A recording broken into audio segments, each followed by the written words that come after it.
এখন শুনবেন আজকের গুরুত্বপূর্ণ খবরের শিরোনাম। স্বপদে ফিরছেন মাওলানা মামুনুল হক, উজ্জীবিত হেফাজত নেতা কর্মীরা। চরমোনাই পীরের ইসলামী আন্দোলনে যোগ দিলেন 2 বিএনপি নেতা। জনগণকে বাদ দিয়ে পাতানো উপজেলা নির্বাচন হচ্ছে বলেন বিএনপির সিনিয়র যুগ্ম মহাসচিব রুহুল কবির রিজভী। উপজেলা নির্বাচনে মন্ত্রী এমপিরা প্রভাব বিস্তার করতে পারেন না বলেন সিইসি কাজী হাবিবুল আওয়াল। নিষ্পত্তির অপেক্ষায় হেফাজতের 203টি মামলা। নির্বাচনকে প্রভাবিত করতে প্রিসাইডিং কর্মকর্তাদের গোপন বৈঠক, গ্রেপ্তার 6 জন। দেশের সব শিক্ষা প্রতিষ্ঠানের জন্য জরুরি নির্দেশনা।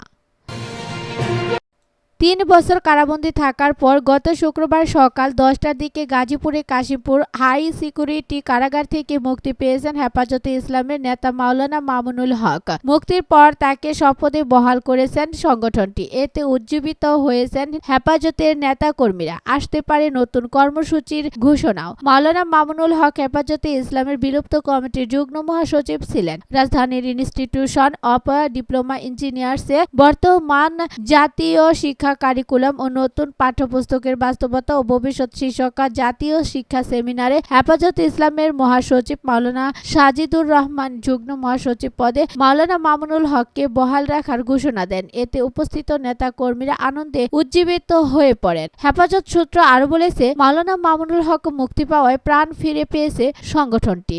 এখন তারা নতুন করে কর্মসূচির কথা ভাবছে। সামনে কেন্দ্রীয় কমিটির বৈঠকের নতুন কর্মসূচি আসবে বলে আভাসও দিয়েছেন নেতারা। সংগঠনটির একাধিক নেতা বলেছেন, হেফাজতের এখানকার দাবি তাদের নামে থাকা মামলাগুলো সরকারকে প্রত্যাহার করে নিতে হবে। সরকার সংগঠনকে দুর্বল করতে একজনের নামে 30 বা 40টা করে মামলা দিয়ে রেখেছে। হেফাজত ইসলাম তাদের মৌলিক দাবি আদায় আন্দোলন চালিয়ে যাবে, যার ঘোষণা আসছে। হেফাজত ইসলামের যুগ্ম মহাসচিব মাওলানা আজিজুল হক ঢাকা টাইমসকে বলেন, আইডিইবির জাতীয় শিক্ষা সেমিনারে মহাসচিব মাওলানা সাজিদুর রহমান যুগ্ম মহাসচিব পদে মাওলানা মামুনুল হককে বহাল রাখার ঘোষণা দিয়েছেন। এখনো হেফাজত ইসলামের নেতাদের বিরুদ্ধে কারো কারো নামে 30 বা 40টি করে মামলা আছে, যা সম্পূর্ণ মিথ্যা মামলা। চরমোনাই পীরের ইসলামী আন্দোলনে যোগ দিলেন 2 বিএনপি নেতা। বগুড়ার শেরপুরে বিএনপির রাজনীতি ছেড়ে ইসলামী আন্দোলন বাংলাদেশে যোগ দিয়েছেন প্রভাবশালী 2 নেতা। তারা হলেন শেরপুর পৌর বিএনপির সাবেক সাধারণ সম্পাদক ও উপজেলার কুসুম্বী ইউনিয়নের টানা 5মবারের মতো নির্বাচিত চেয়ারম্যান আলহাসে শাহ আলম পান্না ও পৌর বিএনপির সহসভাপতি ও স্থানীয় বিএনপির সাবেক এমপি আলহাসে গোলাম মোহাম্মদ সিরাজের ব্যক্তিগত সহকারী আব্দুল আজিজ।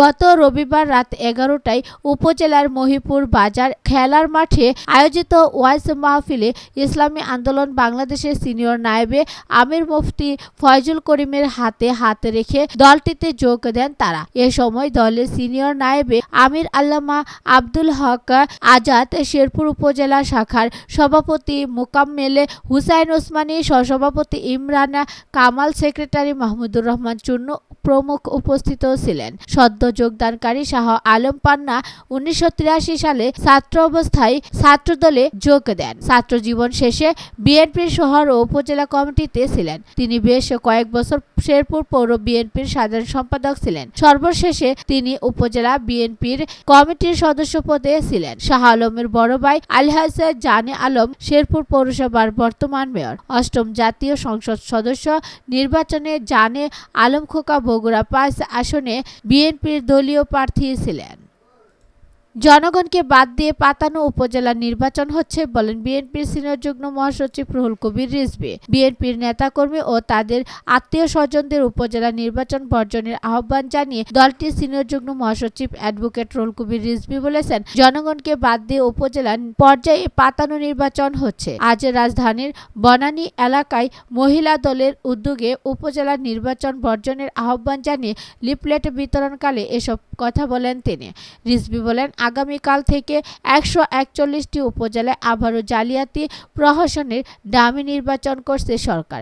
ডামি নির্বাচনে জনগণ ভোট দিতে যাবে না।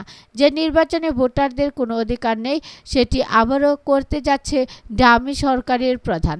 অভিযোগ তুলে তিনি বলেন, আওয়ামী লীগের একজন উপজেলা চেয়ারম্যান 100 বিঘার উপরে জমি করেছে মাত্র 2 ট্রাম ক্ষমতা থেকে। নিউজে এসেছে অনেকেই 12,000 গুণ 18,000 গুণ সম্পত্তি করেছে। এ কারণে জনগণকে বাদ দিয়ে বিরোধী দলের অংশগ্রহণকে বাদ দিয়ে পাতানো নির্বাচন করে যাচ্ছে। কিন্তু জনগণ এই নির্বাচন মানে না। জনগণ এই নির্বাচনে অংশগ্রহণ করবে না। গণতন্ত্রকামী কোনো রাজনৈতিক দল এই নির্বাচনে অংশগ্রহণ করছে না। উপজেলা নির্বাচনে মন্ত্রী এমপিরা প্রভাব বিস্তার করতে পারবেন না বললেন সিইসি কাজী হাবিবুল আওয়াল। প্রধান নির্বাচন কমিশনার কাজী হাবিবুল আওয়াল বলেছেন, উপজেলা পরিষদ নির্বাচনে মন্ত্রী ও সংসদ সদস্যরা প্রভাব বিস্তার করতে পারবেন না। তবুও কোনো মন্ত্রী ও এমপি ভোটে প্রভাব বিস্তার করেন কিনা তা কেন্দ্রীয়ভাবে নজরদারি করা হবে। তাৎক্ষণিক ব্যবস্থা নেওয়া হবে। সকালে রাজধানীর আগারগাঁওয়ে নির্বাচন ভবনে এক সংবাদ সম্মেলনে এসব কথা বলেন সিইসি।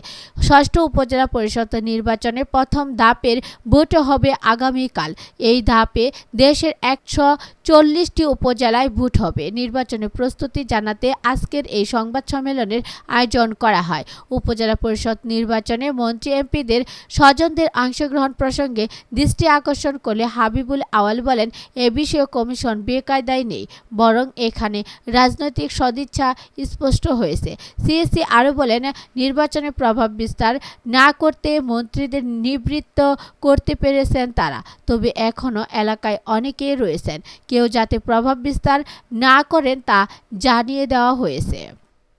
নিষ্পত্তির অপেক্ষায় হেফাজতে 203টি মামলা। বিতর্কিত 13 দফা দাবিতে 2013 সালে 5 মে হেফাজতে ইসলাম রাজধানীর মতিঝিলে শাপলা চত্বরে মহাসমাবেশ করেছিল। এক পর্যায়ে অবস্থান কর্মসূচির নামে হেফাজত ও তাদের সহযোগীরা পুরো রাজধানী জুড়ে তাণ্ডব চালায়। ওই দিন মধ্যরাতে আইনশৃঙ্খলা রক্ষাকারী বাহিনী হেফাজতের অবস্থানের বিরুদ্ধে ক্রেককে ডাউন চালায়। পরে তারা মতিঝিল থেকে সরে যেতে বাধ্য হয়। সংশ্লিষ্টরা জানান, 2023 সালে প্রধানমন্ত্রী শেখ হাসিনা ও সরকারি দায়িত্বশীল ব্যক্তির সঙ্গে আলোচনার পর হেফাজতে ইসলামের নেতাকর্মীদের বিরুদ্ধে দায়ের করা 203টি মামলা দ্রুত নিষ্পত্তি করার উদ্যোগ নেয় পুলিশ। সরকারি উচ্চ পর্যায়ের নির্দেশনা পেয়ে পুলিশও এসব মামলার নিষ্পত্তি করতে কাজ শুরু করে দেয়।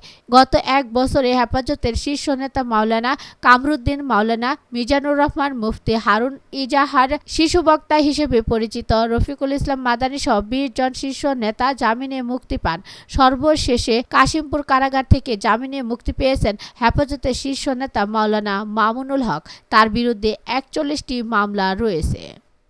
নির্বাচনকে প্রভাবিত করতে প্রিসাইডিং কর্মকর্তাদের গোপন বৈঠক, গ্রেপ্তার 6 জন। সিরাজগঞ্জের সদর উপজেলায় নির্বাচনকে প্রভাবিত করতে একজন চেয়ারম্যান প্রার্থীর পক্ষে গোপন বৈঠক করার অভিযোগে 5 জন প্রিসাইডিং কর্মকর্তা ও এক সহকারী শিক্ষককে গ্রেপ্তার করেছেন পুলিশ। এই কারণে 10 জন প্রিসাইডিং কর্মকর্তাকে পরিবর্তন করেছেন রিটার্নিং কর্মকর্তা। রাত 9:30টায় জেলা প্রশাসকের হলরুমে আয়োজিত এক সংবাদ সম্মেলনে এই তথ্য জানিয়েছেন জেলা প্রশাসক মীর মোহাম্মদ মাহবুবুর রহমান।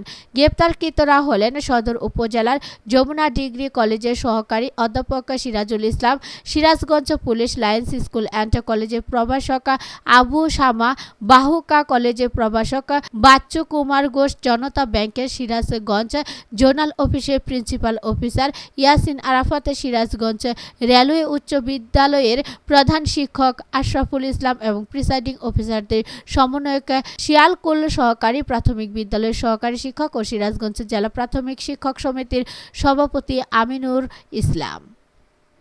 দেশের সব শিক্ষা প্রতিষ্ঠানের জন্য জরুরি নির্দেশনা। দেশের সব শিক্ষা প্রতিষ্ঠানে বিশ্বকবি রবীন্দ্রনাথ ঠাকুর ও জাতীয় কবি কাজী নজরুল ইসলামের জন্মবার্ষিকী পালনের জন্য মাধ্যমিক ও উচ্চ শিক্ষা অধিদপ্তর, মাদ্রাসা শিক্ষা অধিদপ্তর ও কারিগরি শিক্ষা অধিদপ্তরের মহাপরিচালকদের নির্দেশ দেওয়া হয়। শিক্ষা মন্ত্রণালয়ের নির্দেশনায় বলা হয়েছে, সংস্কৃতি বিষয়ক মন্ত্রণালয়ের উদ্যোগে গত 2রা এপ্রিল বিশ্বকবি রবীন্দ্রনাথ ঠাকুরের 163তম জন্মবার্ষিকী ও জাতীয় কবি কাজী নজরুল ইসলামের 125তম জন্মবার্ষিকী পালনের সিদ্ধান্ত নেওয়া হয়। এ অবস্থায় দেশের সব শিক্ষা প্রতিষ্ঠানে সাংস্কৃতিক অনুষ্ঠান, আলোচনা সভা, রচনা ও আবৃত্তি প্রতিযোগিতা আয়োজনের মাধ্যমে বিশ্বকবি ও জাতীয় কবির জন্মবার্ষিকী আবশ্যিকভাবে উদযাপন করতে হবে।